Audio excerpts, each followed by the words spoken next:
I'm sewing and sharing the Melody Peplum pattern by Sew Creative Lounge. And this gorgeous cool tone garden fabric is one of the many quality fabrics you can find at Sew Creative Lounge as well. Sew Creative Lounge carries a wide range of African print fabrics, as well as other apparel fabrics, batiks, and cottons.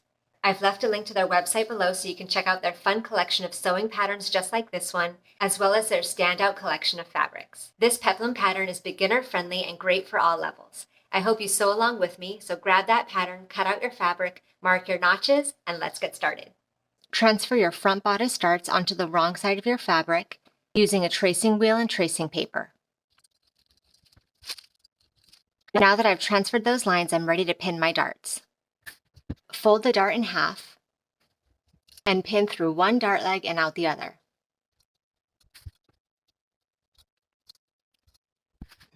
Then take your darts to your sewing machine and sew from the bottom edge to the point, leaving thread tails at the point so you can tie them in knots.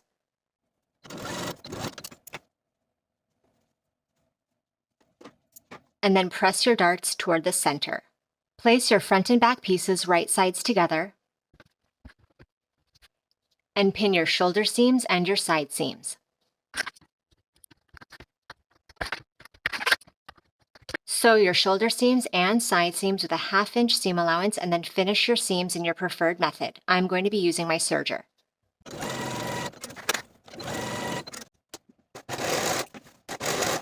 Place your skirt pieces right sides together and pin the side seams. Pin on both sides. Sew both side seams with a 1/2 inch seam allowance and finish your seams. Now we're going to hem the bottom of the skirt piece. Fold your bottom raw edge of the skirt piece to the wrong side by 1/2 inch, and then we're going to roll the hem.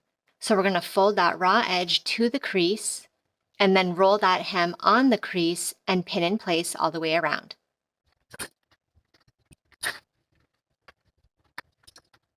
Once you have the hem pinned all the way around, we're going to take it to the sewing machine and stitch close to this inner fold all the way around. Now that we've hemmed the bottom, it's time to gather the top. With this much fabric, I like to gather in 2 stages. I'm going to start my gathering stitches at this seam, leaving thread tails at the beginning, and sew with the longest stitch on my machine with about a 1/4 inch seam allowance, all the way to the opposite seam, and then stop my stitching, leaving thread tails here as well. Then I'm going to start a fresh set of stitches with thread tails until I'm back at the seam that I started with, once again leaving thread tails at the end so we have threads to pull for gathering.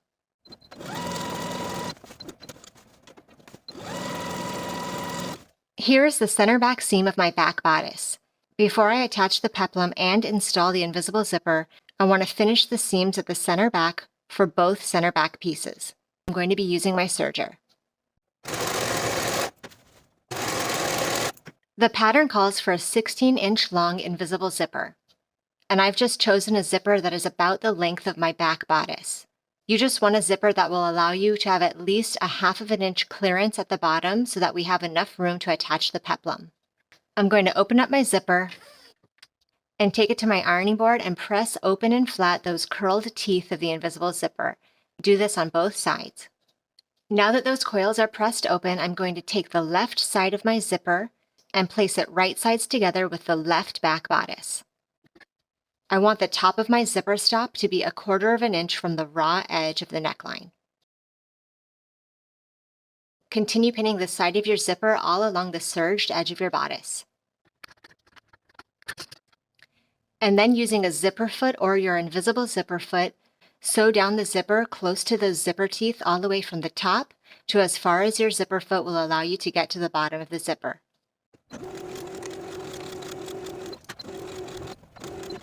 Now that I have the left side of my zipper installed, I'm going to place the right side of my zipper right sides together with my right back bodice piece.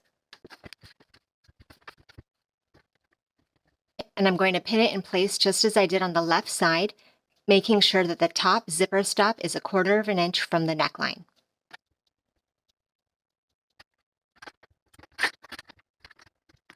At this point, with that right side pinned in place, I like to zip up my zipper and just make sure that the tops align nicely. It looks good at the top, so I'm ready to sew it in place. Sew your right zipper tape to the right back bodice just as we did on the left side. Now that our zipper is fully installed, we can zip it up just a little bit and pin together the bottom section of the bodice that is not sewn together. Then take it back to your sewing machine and beginning your stitching where your zipper stitching ended, back stitching to secure, stitch from the end of that zipper stitching to the bottom of the bodice, following that same stitching line of your zipper, which should be 1/2 inch. Find the center front and center back of the gathered edges of your peplum piece, and then place that peplum right sides together with the bottom of the bodice. Match the center front of your bodice with the center front of your peplum and pin in place.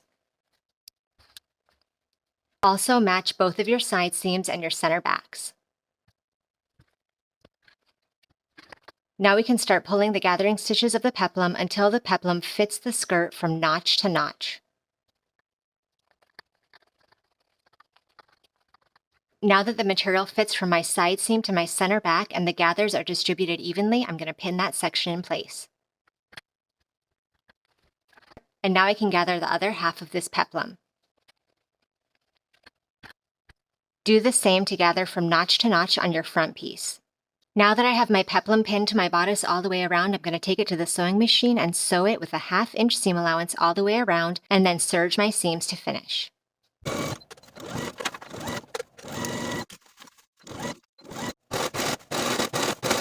For the neckline binding, the pattern calls for single fold bias tape. I just made my own single fold bias tape, cutting a 1 inch wide strip of fabric at a 45-degree angle to the selvage. And I just made it long enough to go around the entire neckline.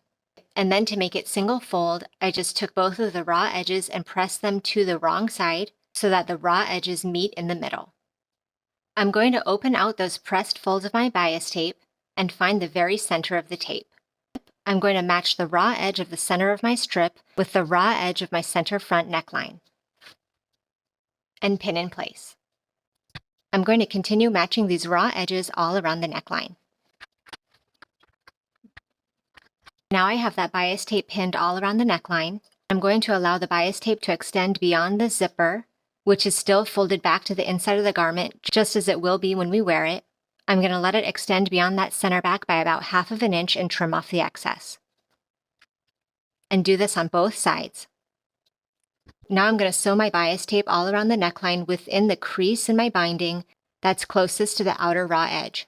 This should be a 1/4 inch seam allowance all the way around.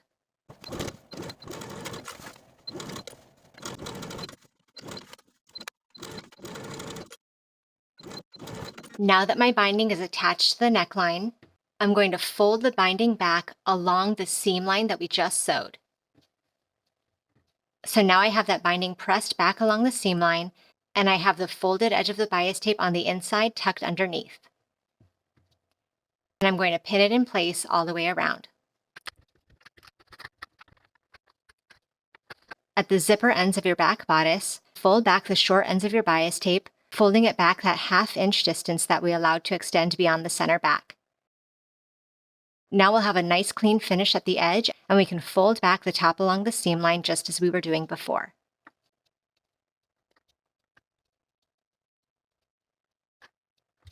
Now I'm going to take this back to the sewing machine and edge stitch close to this inner fold of the binding all around the neckline.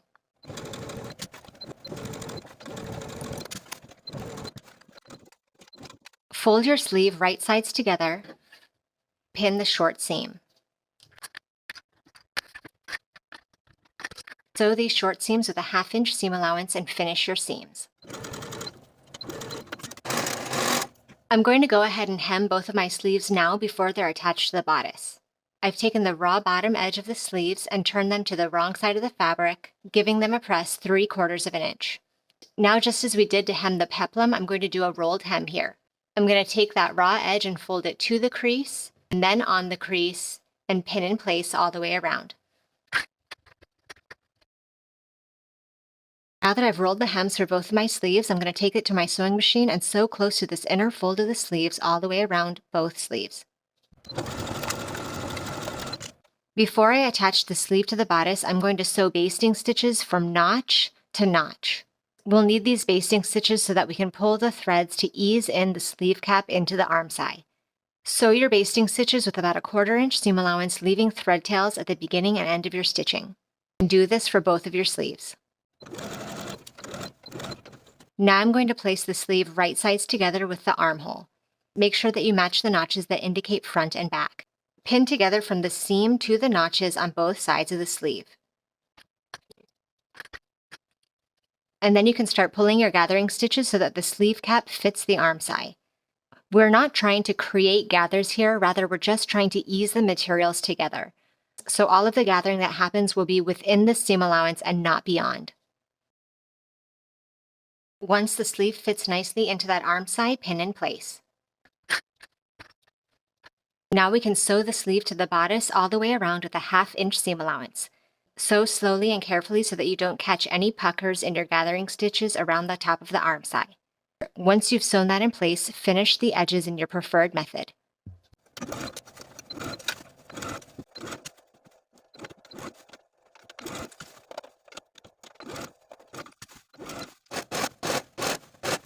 Repeat the same steps to attach your sleeve on the other side, and you're all done with your blouse. Thank you for watching this sew along. Make sure you check out my other videos for more great sewing inspiration, and I'll see you in the next video.